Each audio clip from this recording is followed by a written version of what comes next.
Good morning all of you. आज जो हम टॉपिक पढ़ रहे हैं उसका नाम है स्ट्रक्चर ऑफ स्पर्म और स्ट्रक्चर ऑफ ओवम। हमने oogenesis और स्पर्मेटोजेनेसिस की प्रोसेस पढ़ ली है। oogenesis के प्रोसेस के बाद ओवम का फॉर्मेशन होता है, स्पर्मेटोजेनेसिस की प्रोसेस के बाद स्पर्म का फॉर्मेशन होता है।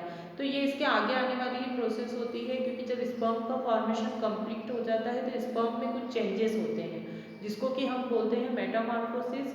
मेटामॉर्फोसिस के थ्रू स्पर्म जो होता है कंप्लीट स्ट्रक्चर में कन्वर्ट होता है। अगर हम कंप्लीटली अगर किसी स्पर्म की स्ट्रक्चर की बात करते हैं तो स्पर्म की स्ट्रक्चर में ये तीन पोर्शंस दिखते हैं। इस पोर्शन को हम बोलते हैं हेड। ये पोर्शन जो होता है उसको बोला जाता है हेड। ये वाला जो पार्ट होता है उसको बोला जाता है मिडिल पोर्शन। जो थर्ड पार्ट होता है इसको बोला जाता है टेल। अगर हम देखें तो एक पर्टिकुलर स्पर्म में ये थ्री मेजर पार्ट्स होते हैं जिसको हम बोलते हैं हेड पोर्शन मतलब हेड वाला पार्ट, बीच वाला पार्ट मतलब middle portion, then tail. Head वाला जो पोर्शन होता है वो मोस्ट इंपॉर्टेंट होता है। क्यों होता है मोस्ट इंपॉर्टेंट? क्योंकि जब भी फर्टिलाइजेशन की प्रोसेस होती है तो हेड वाले पोर्शन में जो न्यूक्लियस प्रेजेंट होता है वही ओवम के अंदर इंटर करता है, बाकी जो अदर पोर्शंस होते हैं वो बाहर ही रह जाते हैं। क्योंकि जनरली अगर देखा जाए तो फर्टिलाइजेशन में स्पर्म और ओवम के न्यूक्लियस का ही फ्यूजन होता है, उन्हीं के फ्यूजन को हम क्या बोलते हैं? फर्टिलाइजेशन बोलते हैं। तो पहले हम देख लेते हैं कि इसके तीनों पोर्शन में कौन कौन सी स्ट्रक्चर होती है। बट इसका भी जो डेवलपमेंट होता है वो एक अलग प्रोसेस के थ्रू होता है जिसको स्पर्मियोजेनेसिस बोला जाता है। पहले हमने स्पर्मेटोजेनेसिस पढ़ी थी। स्पर्मेटोजेनेसिस में क्या हुआ था? जर्मिनल एपिथेलियम से स्पर्म का फॉर्मेशन हुआ था। बट यहाँ पर जो हम प्रोसेस पढ़ रहे हैं उसको हम बोलेंगे स्पर्मियोजेनेसिस। और हम एक पर्टिकुलर स्पर्म की स्ट्रक्चर पढ़ रहे हैं। जब हम पर्टिकुलर स्पर्म की स्ट्रक्चर पढ़ते हैं तो उसमें यही पढ़ना होता है कि थ्री मेजर पार्ट होते हैं। जो अपर पोर्शन होता है उसको एक्रोसोम बोलते हैं। एक्रोसोम जो होता है उसका क्या काम होता है? एक्रोसोम का एक्चुअली काम होता है कि जब ये फर्टिलाइजेशन करने के लिए मूव करता है, जब ये ओवम का फर्टिलाइजेशन करता है तो एक्रोसोम जो होता है वो एग को या ओवम की वॉल को पेनिट्रेट करना मतलब कि भेदित करने के लिए हेल्पफुल होता है। देन होता है न्यूक्लियस। न्यूक्लियस के अंदर क्या होते हैं? न्यूक्लियस के अंदर जो मटेरियल होता है वो जेनेटिक इंफॉर्मेशन को ट्रांसफर करने में हेल्प करता है। मतलब कि एक्चुअली जो फर्टिलाइजेशन होता है स्पर्म में वो किसके थ्रू होता है? न्यूक्लियस के थ्रू होता है। बाकी चीजें सब बाहर ही रह जाती है। ये आता है प्रॉक्सिमल सेंट्रियोल और एक होता है डिस्टल सेंट्रियोल। प्रॉक्सिमल और डिस्टल जो सेंट्रियोल होते हैं इनका क्या काम होता है? ये भी एक स्ट्रक्चर के फॉर्म में ही होते हैं। पर सेंट्रियोल जो होते हैं मोस्ट इंपॉर्टेंट होते हैं क्योंकि ये क्या करते हैं? एनर्जी प्रोवाइड करने या फिर मूव करने में जो स्पर्म होता है उसको मूव करने के लिए हेल्पफुल होते हैं। फिर आता है माइटोकॉन्ड्रिया। माइटोकॉन्ड्रिया जो होता है वो स्पर्म को डेवलपिंग जो स्पर्म होता है उसको एनर्जी प्रोवाइड करने का वर्क करता है। एक्सियल फिलामेंट्स, आपको फिलामेंट भी दिख रहा होगा। इनका कन्वर्जन कैसे होता है तो मैं आपको बताऊंगी। रिंग सेंट्रियोल्स पे आपको दिख रहे होंगे थिक फाइबर मतलब एक टेल फाइबर होता है इसमें। अब अगर हम देखें तो जो स्पर्मियोजेनेसिस का मतलब ये होता है, मैंने आपको पहले ही बता दिया था कि स्पर्मेटोजेनेसिस की जो प्रोसेस होती है उसमें जर्मिनल एपिथेलियम की सेल डिवाइड होती है और जर्मिनल एपिथेलियम की जो सेल्स होती है वो डिवाइड होकर क्या बनाती है? प्राइमोर्डियल जर्म सेल बनाती है। प्राइमोर्डियल जर्म सेल्स जो होती हैं वो क्या बनाती है? स्पर्मेटोगोनिया बनाती है। स्पर्मेटोगोनियास क्या बनाते हैं? Primary spermatocytes. प्राइमरी स्पर्मेटोसाइट से सेकेंडरी स्पर्मेटोसाइट, फिर लास्ट में बनते हैं स्पर्मेटिड। अब जब स्पर्मेटिड बन जाते हैं तो स्पर्मेटिड से स्पर्म का फॉर्मेशन जो होता है वो डिफरेंट काइंड्स ऑफ स्ट्रक्चर से होता है। क्योंकि एक पर्टिकुलर सेल की हम बात करें तो सेल में बहुत सारी चीज़ें होती हैं। उसका साइटोप्लाज्म होता है, उसका न्यूक्लियस होता है, उसमें गोल्गी बॉडीज होती है, उसमें सेंट्रियोल होता है, उसमें माइटोकॉन्ड्रिया होते हैं। तो जब हम किसी सेक्स सेल की या फिर किसी गैमेट की बात करते हैं तो गैमेट में ये सब पोर्शन भी क्या करते हैं? स्पर्म को बनने में हेल्प करते हैं। अगर ओवम होगा तो ओवम को बनने में हेल्प करेंगे। तो अब हम स्टार्टिंग से स्ट्रक्चर्स देखते हैं। इसमें भी अलग अलग टाइप की फेजेस होती हैं। क्यों होती है फेजेस? क्योंकि इसमें भी मॉडिफिकेशन होता है। जैसे अगर गोल्गी बॉडी है तो उसका किस में मॉडिफिकेशन होगा, अगर एक्रोसोम है तो एक्रोसोम का भी मॉडिफिकेशन होगा, जो न्यूक्लियस है न्यूक्लियस का भी मॉडिफिकेशन होता है। तो वो कैसे होता है, वही चीज़ मैं आपको बता रही हूँ कि वो जो चेंजेस होते हैं वो कैसे होते हैं। तो इस प्रोसेस को हम बोलते हैं स्पर्मियोजेनेसिस।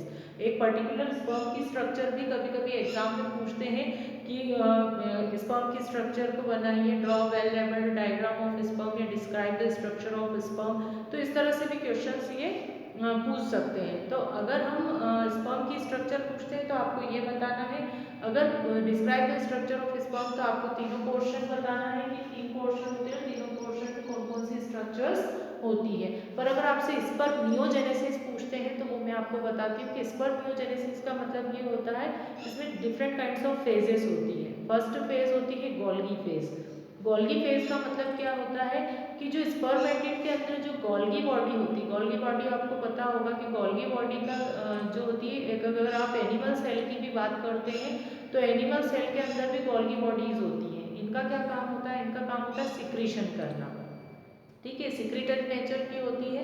तो स्पर्म के अंदर भी गोल्गी बॉडी जो होती है ये क्या करती है, सिक्रीशन करती है, और सिक्रीशन करके क्या होती है, पूरी वॉल में फैल जाती है। तो यहाँ पर ये क्या करती है, एक वॉल फॉर्म करती है स्पर्म के सेंट्रियोल के बाहर, ये इस तरह से। और ये जो पोर्शन होता है इसमें वो क्या करती है, उभार बना लेती है। आपको देख रहा होगा कि ऊपर की ओर ये जो पॉइंट जो दिखता है, ये जो पॉइंट होता है, ये पॉइंट का फॉर्मेशन किससे होता है, गोल्गी से। तो ये इस फेज को बोला जाता है गोल्गी फेज, क्योंकि इस फेज में क्या हो रहा है, जो गोल्गी बॉडी होती है वो फैल कर एक उभार बना लेती है, कैप जैसी स्ट्रक्चर बना लेती है, जिसको बोला जाता है गोल्गी फेज, और एक कंप्लीट लेयर फॉर्म कर देती है स्पर्म के ऊपर। दूसरी जो फेज होती है उसको हम बोलते हैं केप फेज। अब इसमें क्या होती है, जो गोल्गी बॉडी होती है या गोल्गी जो होती है वो क्या करती है, एक केप लाइक स्ट्रक्चर बना लेती है। और केप का क्या काम होता है, केप का काम होता है पेनिट्रेट करने का, मतलब कि जब भी स्पर्म जो होता है वो ओवम के पास जाएगा तो उसको पेनिट्रेट करने का काम कौन करती है, वो गोल्गी ही करती है, जो कि एक कैप लाइक स्ट्रक्चर बनाती है, जिससे ये वाला जो पोर्शन होता है। तो ये जो कैप लाइक स्ट्रक्चर होती है ये किससे फॉर्म होती है, गोल्गी से ही फॉर्म होती है। देन थर्ड आता है एक्रोसोमल फेज। तो एक्रोसोमल जो फेज होती है उसमें एक्रोसोम का फॉर्मेशन होता है। एक्रोसोम क्या होता है, एक्रोसोम जो होता है उसका फॉर्मेशन जो होता है इसी पोर्शन में ही होता है, जो स्पर्म का आउटर जो पोर्शन होता है उसी पोर्शन में एक्रोसोम बनता है। एक्रोसोम का काम भी क्या होता है, एक्रोसोम जो होता है वो भी पेनिट्रेशन में हेल्प करता है, लेयर फॉर्म करता है। और ये दो तरह से बनता है, पहला प्रॉक्सिमल बनता है, प्रॉक्सिमल के बाद दूसरा जो आगे जाकर नेक्स्ट में कन्वर्ट होता है, तो वो कंप्लीट एक तरह से देखा जाए तो एक्रोसोम होता है। एक्रोसोम का यही काम होता है कि पेनिट्रेशन करने में हेल्प करता है, जब भी ओवम के पास जाएगा तो उसको पेनिट्रेट करने में वो हेल्प करता है। फिर उसके बाद आता है मैच्योरेशन फेज। तो मैच्योरेशन फेज में क्या होता है, मैच्योरेशन फेज में अगर हम देखें तो जो इसका न्यूक्लियस होता है वो बड़ा होकर कंप्लीट माउथ जैसा पोर्शन बना लेता है। आपको ये दिख रहा होगा, ये जो पोर्शन है इसको बोला जाता है न्यूक्लियस। ये न्यूक्लियस होता है, न्यूक्लियस के अंदर और भी चीजें होती है, जैसे आरएनए होते हैं, जेनेटिक मटेरियल्स होते हैं, तो वो सब फैल कर एक कंप्लीट न्यूक्लियस फॉर्म कर लेते हैं। उसके बाद इसमें माइटोकॉन्ड्रिया भी होता है। तो माइटोकॉन्ड्रिया के साथ स्पाइरल शेप्ड हो जाता है, स्पाइरल मतलब कि स्पिंडल शेप्ड हो जाता है। इसमें जो सेंट्रियोल होता है वो 2 टाइप के होते हैं, एक जो होता है प्रॉक्सिमल होता है और डिस्टल होता है। प्रॉक्सिमल का मतलब ये होता है जो एक पर्टिकुलर अपने शेप में होता है, यहाँ पर एक राउंडेड आपको दिख रहा होगा। और जो डिस्टल होता है, डिस्टिल्ड जो होता है ये ऐसा का है,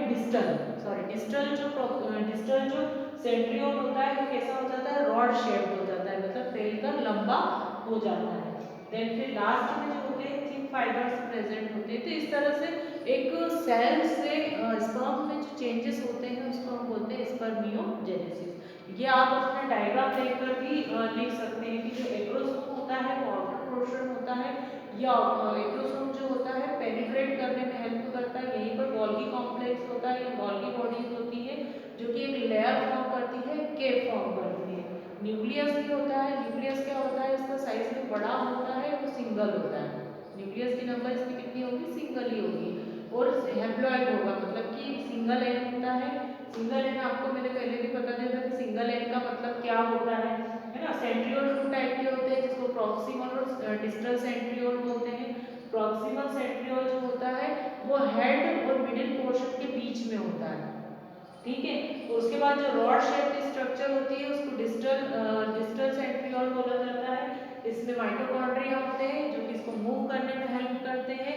इसमें टेल भी होती है, ये वाला जो पोर्शन होता है उसको टेल वाला पोर्शन ही बोलते हैं। और ये जो थिक फाइबर होता है वो स्पर्म को मूव करने में हेल्प करता है, क्योंकि स्पर्म्स जो होते हैं वो तेजी से मूव करते हैं, बहुत ज़्यादा स्पीड से होते हैं। अगर हम देखें तो स्पर्म का जो फॉर्मेशन होता है वो 70 टू 75 डेज में होता है। तो पर डे जो होते हैं, मतलब स्पर्मेटोजेनेसिस की जो प्रोसेस होती है वो 70 टू 75 डेज में होती है, पर स्पर्म का जो फॉर्मेशन है वो डेली होता है, मिलियंस की नंबर्स में होता है। तो इनकी नंबर्स बहुत ज़्यादा होती है ना। तो इस तरह से देखा जाए तो ये स्पर्म की स्ट्रक्चर है। अब हमको ओवम की स्ट्रक्चर पढ़नी है। जिस तरह से मेल्स में स्पर्म में चेंजेस होते हैं स्पर्मेटिड से, तो उसमें एक अलग प्रोसेस होती है जिसको स्पर्मियोजेनेसिस बोलते हैं। फीमेल्स में अगर हम बात करें तो फीमेल्स में ओवम का फॉर्मेशन होता है। ये हमने पहले ही पढ़ लिया था कि oogenesis की जो प्रोसेस होती है, oogenesis की प्रोसेस में क्या होगा, ओवम का फॉर्मेशन होता है। अब ये ओवम कहाँ होता है, हमने ओवरी की स्ट्रक्चर जब पढ़ी थी तो ओवरी की स्ट्रक्चर में हमने पढ़ा था कि ओवम का जो फॉर्मेशन होता है वो एक प्राइमर्डियल सेल्स के फॉर्म में होता है या जर्मिनल एपिथेलियम से होता है। जर्मिनल एपिथेलियम की सेल्स जो होती है वो डिवाइड होती है और क्या बनाती है, प्राइमरी जर्म सेल बनाती है। प्राइमरी जर्म सेल्स जो होती है वो एग नेस्ट में कन्वर्ट हो जाती है। एग नेस्ट का मतलब क्या होता है, जिसके अंदर एग प्रेजेंट होता है, ठीक है। फिर ये क्या बनाती है, ये आगे जाकर फॉलिकल्स बनाती है। ये जो फॉलिकल्स होते हैं, इस फॉलिकल के अंदर क्या बंद होता है, इसके अंदर बंद होता है ओवम। तो ये क्या होता है, डेवलप जब होता है तो डेवलप होने के कारण ये डिफरेंट लेयर्स फॉर्म करता है, जिसको कि थिका इंटरना, थिका एक्सटर्ना बोलते हैं, है ना।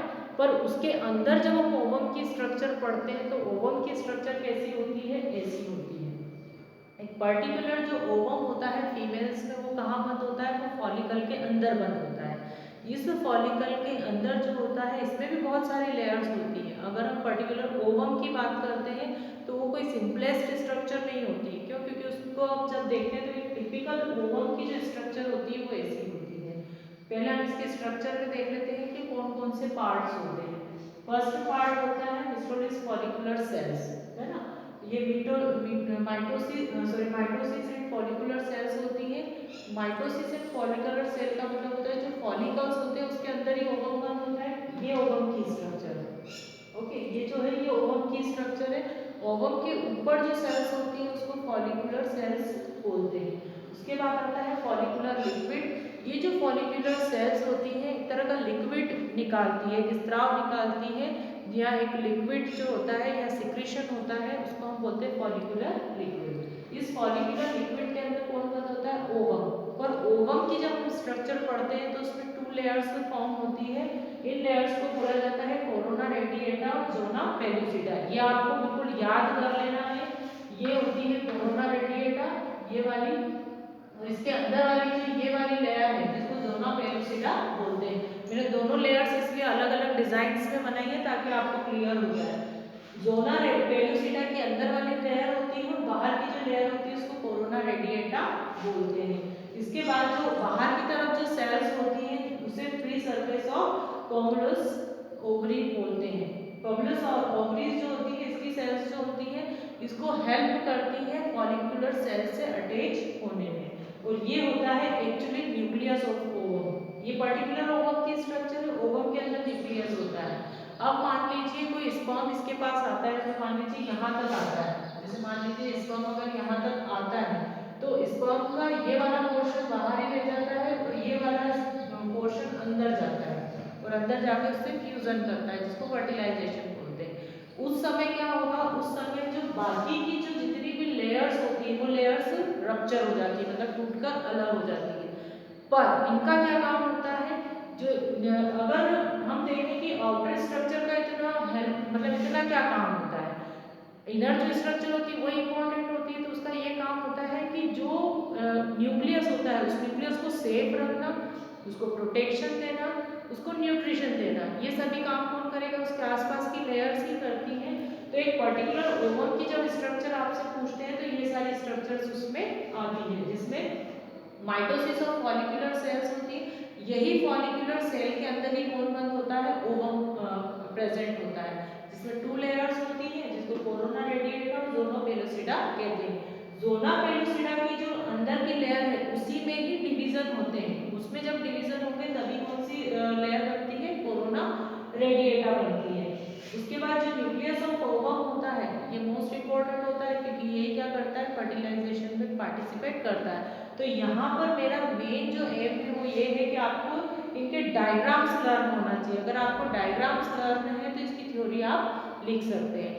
अब क्या होता है, जब ये मेच्योर हो जाता है पूरी तरीके से ओवम, तो क्या होगा, ये फॉलिकल से बाहर निकलेगा, फॉलिकल से बाहर निकलकर ये कहाँ आ जाता है, फेलोपियन ट्यूब के अंदर आ जाता है। फेलोपियन ट्यूब के अंदर आने के बाद जब फर्टिलाइजेशन होता है तो ये क्या होगा, ये आगे जाकर एम्ब्रियो में कन्वर्ट होगा। और अगर नहीं होता है फर्टिलाइजेशन तो क्या होगा, ओवम तो रिलीज होता ही है, तो ओवम जो होता है वो क्लॉट के फॉर्म में रिलीज हो जाएगा। यहाँ पर एक कंडीशन होती है कि जब फॉलिकुलर सेल से ओवम बाहर रिलीज हो जाता है, फॉलिकुलर सेल को छोड़कर क्या हो जाएगा, बाहर रिलीज हो जाएगा, तो जो बची हुई स्ट्रक्चर होती है, मतलब कि ये वाला जो पोर्शन होता है ये बाहर हो जाता है, और जो बची हुई स्ट्रक्चर होती है वो क्या फॉर्म करती है, वो फॉर्म कर लेती है कार्पस ल्यूटियम। और ये कब होता है, ये होता है जब गोनेडोट्रोपिक हार्मोन रिलीज होते हैं। जब गोनेडोट्रोपिक हार्मोन रिलीज होते हैं तभी ये होगा, अदरवाइज नहीं होगा। तो जब ओवम रिलीज हो जाते हैं तो बची हुई स्ट्रक्चर क्या बना लेती है, कार्पस ल्यूटियम बना लेती है।